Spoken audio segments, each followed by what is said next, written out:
Welcome back to CX Unplugged, the Customer Data Mini-Series. My name is Susan Ramrup, and I am the Customer Marketing Manager for SAP Customer Data Solutions. On our last episode, we talked about data privacy regulations and the right to use that data. Helping me drive today's conversation is Sally Eves, Chair of Cyber Trust and Senior Policy Advisor for the Global Foundation of Cyber Studies. Welcome, Sally. Thanks so much. Great to join you. As always. So, Sally, in our last episode, we talked about data privacy regulations, providing a framework for companies to really create trusted relationships with their customers. We also determined that these regulations came into play simply because people's concerns with the invasion of their privacies, and they started taking action against that. On the flip side of this, though, it does give companies that opportunity to create that trusted relationship, which can be a differentiator in the marketplace. From the SAP side of things, we do have our enterprise consent and preference management platform that allows companies to really adhere to those regulations. And that is what we wanted to showcase to you today. So before we jump into this great conversation we're about to have, Sally, let's have our usual story time. Do you have an example of where data privacy regulations came into play for you and really affected your customer experience?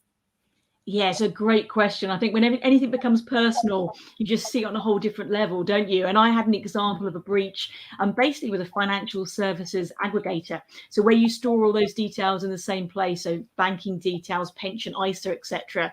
And then one of those places got hacked. So it was all with photo sign-on, basically kind of single sign-on approach. You're only as good as that weakest link in the chain. And in this particular example, it had a contagion effect, so that privacy impact being breached. But the case, kind of the response to it was actually quite reactive rather than proactive identification that this had happened. So for me, that was quite a deterrent around the customer experience. I think today we can explore examples where we can do that much better.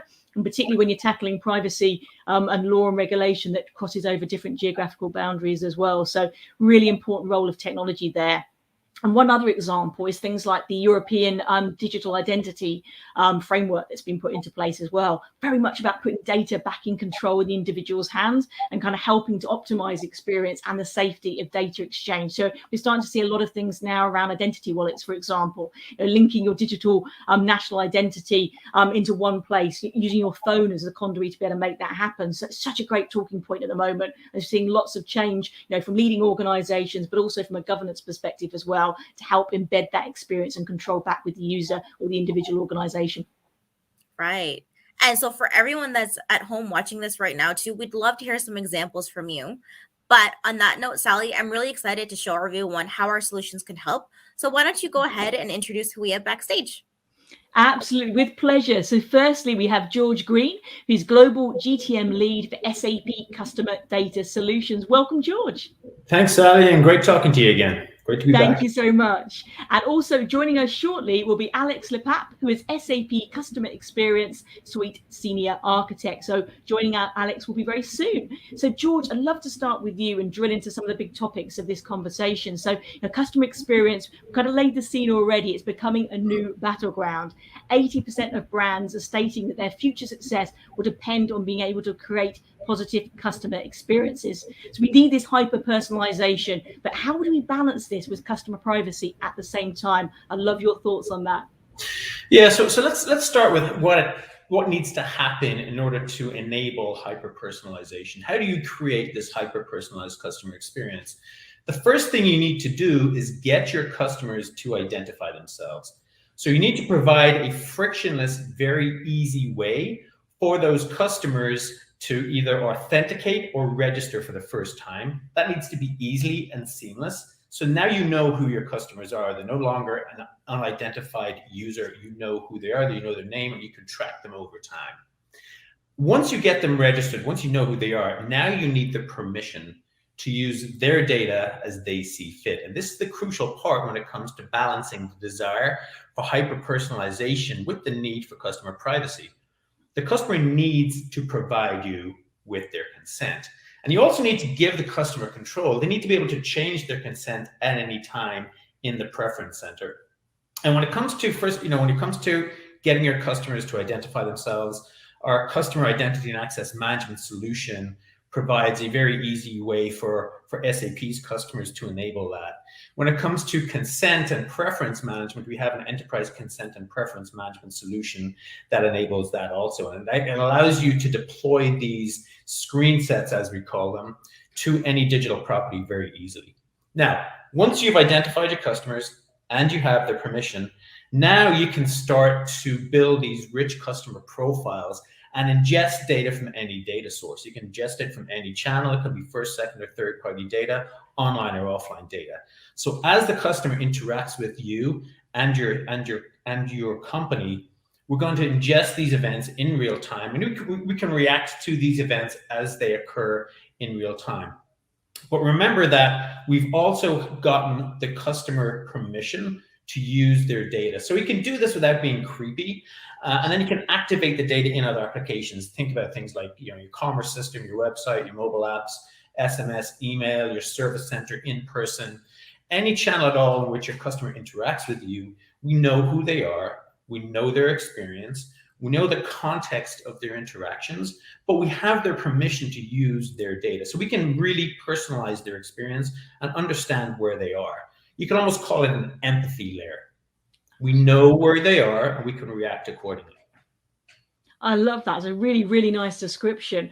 And I love the fact it's got that multiple benefits as well. So you've got that seamless personalization of experience without putting in additional points of friction. And from the organizational point of view, kind of reducing the complexity around governance as well, and giving that visibility, that holistic visibility at the same time. And you mentioned there about multiple channels.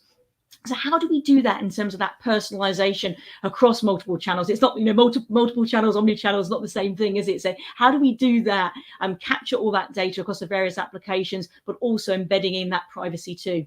Right, and this is where we have this concept of privacy by design, and this is more of a philosophy. It really comes to how does SAP design our products, and customer privacy is at the center of everything we do. So when we're designing our products, when we're conceptualizing our products, we want to understand where is our customer privacy, how are we satisfying customer privacy requirements. And then within our customer data platform, which really is our platform that enables these multi-channel, hyper-personalized experiences, we have this concept called processing purposes. What processing purposes really entails is, in order for you to send data to any downstream application, you need, first of all, you need permission, customer permission to use that data. But there also has to be a specific purpose for that data to be used in that application. So we only send data to downstream applications when we have the customer permission to do so, and also when there's a very specific need for that data. So this means that the customer privacy really is protected at every step of the customer journey. It also means that you can enable hyper-personalization without being creepy or without violating the customer trust. Fantastic. So very much putting customers back in control of their data, earning trust, and kind of redefining engagement, if you will, in this age of GDPR. Brilliant. What that sound means, it's actually time now to show you how easy SAP can make it for you in what we call CDS in a flash. Alex, take it away. Thank you, George, Suzanne, and Sally. This is definitely a subject that impacts everyone, but as I'm about to show you, it doesn't have to be complicated to do it right. First thing I want to show you is how to capture people's consent in a seamless way, even when this consent needs to be detailed. Let's consider a business that signed a partnership that allowed its customers to receive promotions directly from this partner. This data exchange with a partner could be covered by an updated privacy policy, but we want our customers to stay in control. So the first thing we need to do is to create a new consent in the Customer Data Cloud Admin Console. We give it a name, a version number.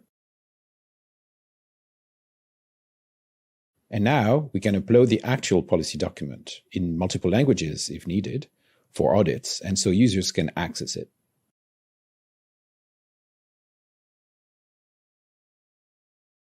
Now that it was created in the system, I can simply map it to a checkbox in all needed forms so it can be shown to users when they log in or when they register.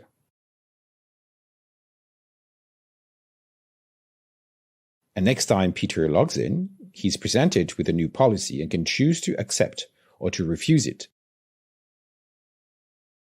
He can also read the document directly.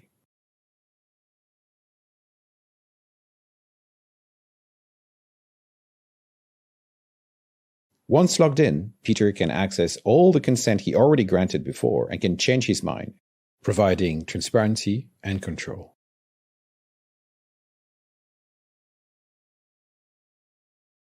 Returning to the back office, data privacy operations can see for each user their entire journey, including detailed context for grants, renewals, and withdrawals.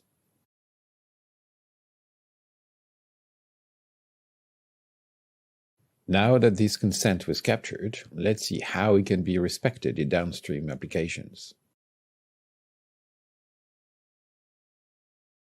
In SAP Customer Data Platform, let's create a new data processing purpose, matching the consent statement we created in the previous step. We give it a name and an external ID matching the name of the consent from Customer Data Cloud or any other sources of consent.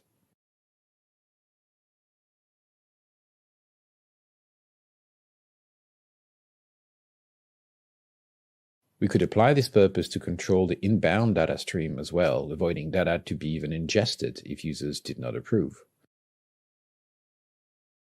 But what we want to do now is to control what data fields are going to be allowed for partners as per the policy document.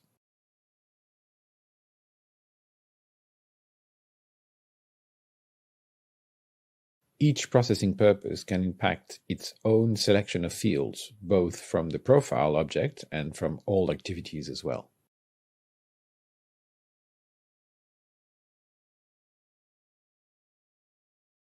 Now, let's check how this processing purpose will be ingested.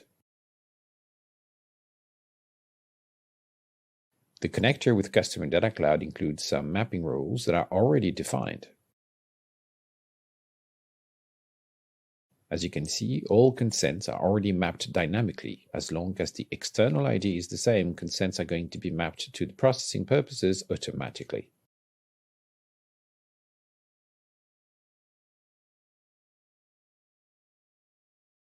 Now, let's prepare the file we agree to share with our partner via an S3 bucket.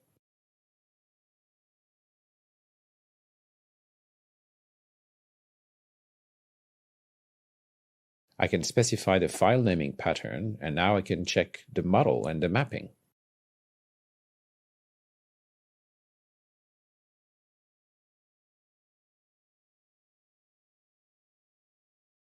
When I map the phone number, I'm told it's not part of the processing purpose. From there, I can quickly go to fix the purpose if needed.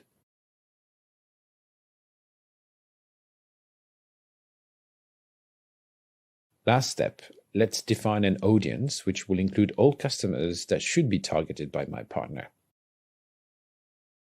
I can give it a name and select the processing purpose, making sure only users who accepted will be transferred to the partner database.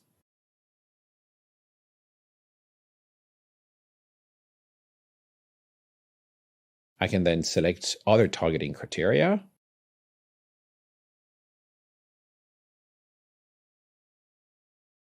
and schedule it to be exported to the destination as specified earlier, while respecting users' choices at each step.